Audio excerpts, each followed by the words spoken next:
Bonjour tout le monde, dans cette vidéo je vais parler de l'encerclement de la Russie par les forces de l'OTAN, que ce soit en Europe par la Scandinavie, les Pays-Baltes, la Pologne, l'Ukraine, donc tout autour de la mer Noire, avec également le Caucase, l'Arménie, la Géorgie et l'Azerbaïdjan, et tout autour de la mer Caspienne, avec notamment l'Asie mineure. Plus loin, on a des bases américaines en Chine, en Mongolie, tout autour de la Corée du Nord, et dans le Pacifique en général, et il faut savoir également que les États-Unis sont présents dans toutes les mers du monde. Alors, je cite les dernières dépêches. J'ai lu sur ERTV un article qui dit que en Suède, on distribue à tous les citoyens un manuel de survie en cas de guerre, et on sait également que la Suède a rétabli le service militaire. Et sur Sputnik, qu'est-ce qu'on nous dit ? L'OTAN prévoit en octobre 2018 de mener sur le territoire norvégien l'exercice Trident Juncture 18 qui devrait impliquer 35 000 militaires pour la seule Norvège. 70 navires et 130 avions, c'est énorme. Et là, je vais vous présenter un article qui date un petit peu, mais qui résume très bien la situation. C'est parti. Le sommet des ministres de la Défense de l'OTAN, qui a lieu régulièrement à Bruxelles, s'accompagne d'une activité sans précédent de l'aviation militaire de l'Alliance Atlantique à proximité des frontières russes. Selon les documents du sommet, la présence militaire de l'Alliance va être démultipliée. Donc en fait, on a vu des tanks qui ralliaient toute l'Europe, donc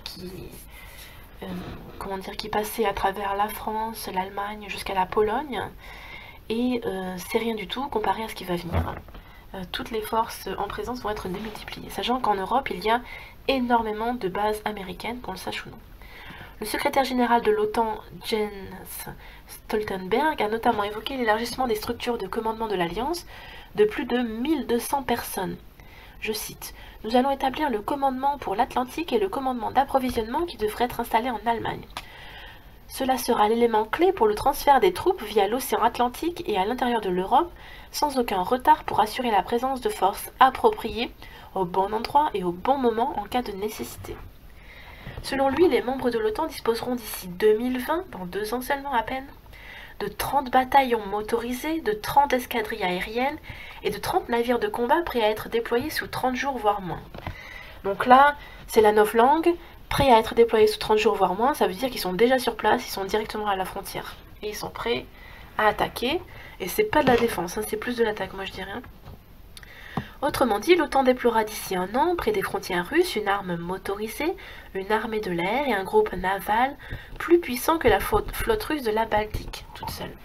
Donc la flotte russe de la Baltique, c'est l'ouverture de la Russie vers la mer Baltique, entre la Scandinavie et la Pologne. Mais ça ne parle pas de la flotte russe totale. Le ministre russe de la Défense, Sergei Shoigu, a annoncé en avril 2018 que le potentiel des forces armées russes serait maintenu à un niveau garantissant la sécurité militaire de la Russie et de ses alliés. On ne peut pas dire que la Russie refuse d'entretenir des liens avec l'OTAN. C'est la direction de l'Alliance qui rejette les contacts depuis les événements de 2014 en Ukraine avec la Crimée. Le dialogue reprend pourtant en cas de problème.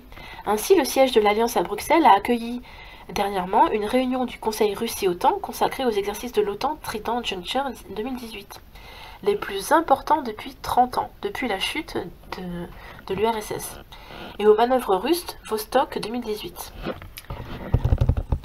Donc cette rencontre ne devrait donc se solder par aucune percée. L'OTAN et les États-Unis s'apprêtent à élargir considérablement leur potentiel militaire orienté contre la Russie et ses ressources naturelles. Moscou comprend quant à lui la nécessité de se protéger et répond à ces initiatives par de nouvelles mesures liées à la modernisation de l'armée et de la flotte. J'espère que cet aparté vous aura plu.